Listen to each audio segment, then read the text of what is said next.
नमस्कार, सुहानीज किचनमध्ये आपले स्वागत आहे. आज आपण थंडीच्या दिवसांमध्ये बनवले जाणारे गाजर, मुळा, मिरचीचे लोणचे अगदी चटपटीत लागते.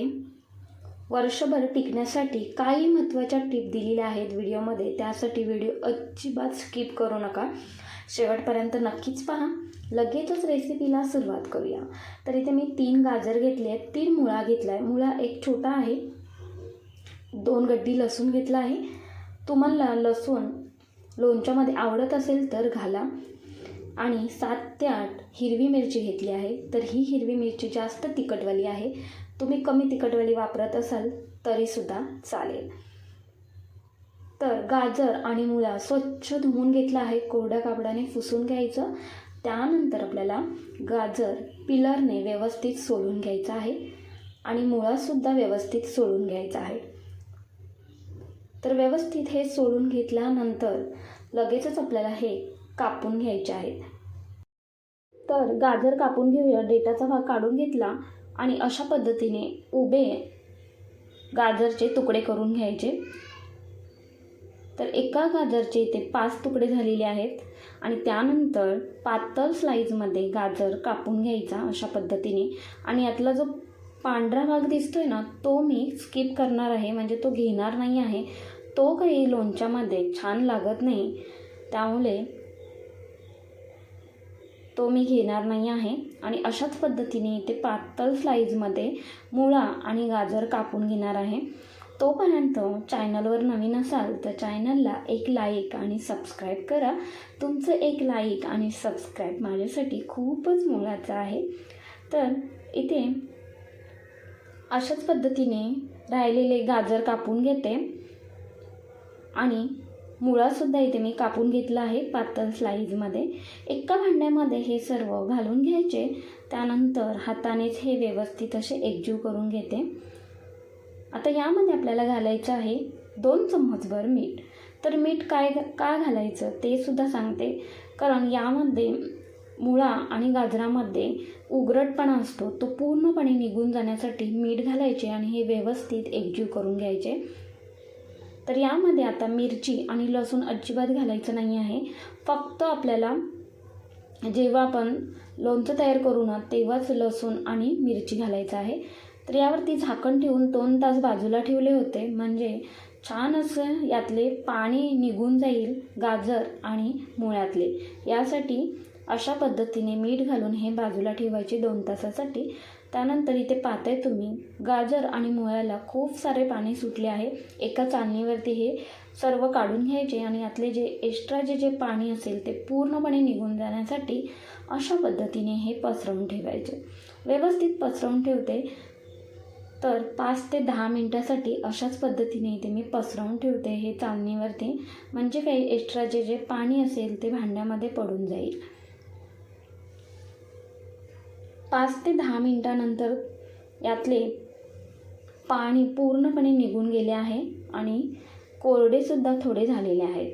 आता यामध्ये आपल्याला पाण्याचा अजिबात वापर करायचा नाही लोणच्यासाठी, म्हणजे अजिबात आपल्या या गाजर आणि मुळ्यामध्ये पाणी नको आहे. यासाठी एका प्लेटमध्ये सर्व गाजर आणि मुळा काढून घेतला आणि अशा पद्धतीने पसरवून ठेवायचा. तर आता हे मी रात्रीचेच बनवत आहे, त्यासाठी मी फॅनखाली वाळवणार आहे आणि त्यानंतर दुसऱ्या दिवशी सकाळी उन्हामध्ये 2 तास वाळवणार आहे. जर तुम्ही दिवसाचे करत असाल ना, तर 3 ते 4 तास हे उन्हामध्ये छान असे वाळवून घेतलात ना तरीसुद्धा चालेल. त्यानंतर दुसऱ्या दिवशी सकाळी उन्हामध्ये वाळवून घेतल्यानंतर दाखवते तुम्हाला. हे पहा, छान असे सुकले गेले आहे, अजिबात यामध्ये पाणी नाही आहे. आता लगेचच आपल्याला मसाला तयार करून घ्यायचा आहे. त्यासाठी गॅसवरती पॅन गरम करायला ठेवले. 2 चम्मचभर बडीशेप, 1.5 चम्मचभर राय, 1 चम्मचभर जिरे आणि 1/2 चम्मचभर मेथीदाणे घालून घेतले आणि हे व्यवस्थित गरम करून घ्यायचे आहेत. खमंग सुगंध येईपर्यंत छान असे हे गरम करून घ्यायचे. त्यानंतर मिक्सरच्या भांड्यामध्ये काढून घेतले आणि थंड झाल्यानंतर हे जाडसर फिरवून घ्यायचे आहे. तर आपला हा मसाला तयार झाला आहे. छान दिसत आहे आणि सुगंधसुद्धा मस्त असा येत आहे. लगेचच लोणचे बनवूया. त्यासाठी गॅसवरती कढई गरम करायला ठेवली. 2 पळी तेल घालून घ्यायचे. तेल जास्तीचे घालायचे, कारण लोणचे म्हटलं की तेल जास्तीचे आलेच. त्यानंतर यामध्ये घालायचा आहे मसाला आपण जो बनवलेला, तो अर्धा चम्मचभर हळद आणि 1 चम्मचभर बेडगी मिरचीचे तिखट घालून घ्यायचे. त्याने रंग खूप छान येतो. त्यानंतर गाजर, मुळा आणि मिरची मधून मी कट करून घेतली आहे आणि लसूण 2 गड्डी सोलून घेतल्या आणि त्यासुद्धा यामध्ये घालून घेतल्या आहेत. आणि हे तेलामध्ये छान असे परतून घ्यायचे. गॅस बंद करून घेतला आहे, अजिबात गॅस चालू ठेवायचा नाही.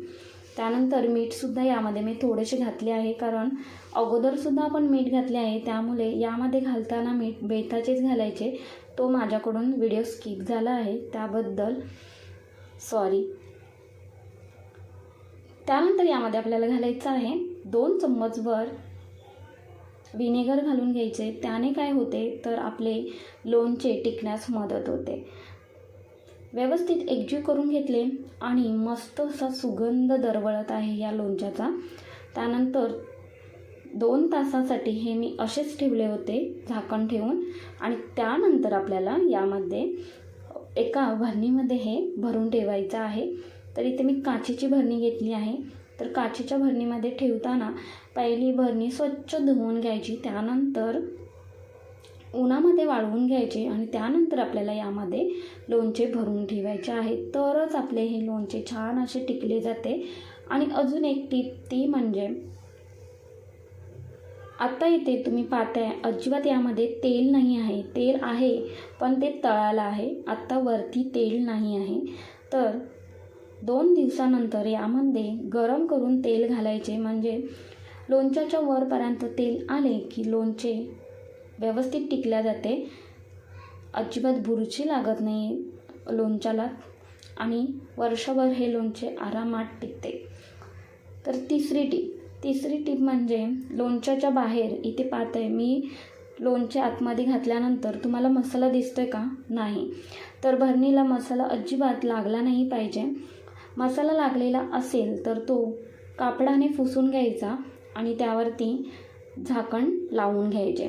जर मसाला बाहेर काढताना लोणचे काढताना मसाला जर बाहेर लागलेला असेल तर लोणच्याला बुरशी लागू शकते आणि आपले लोणचे खराब होऊ शकते.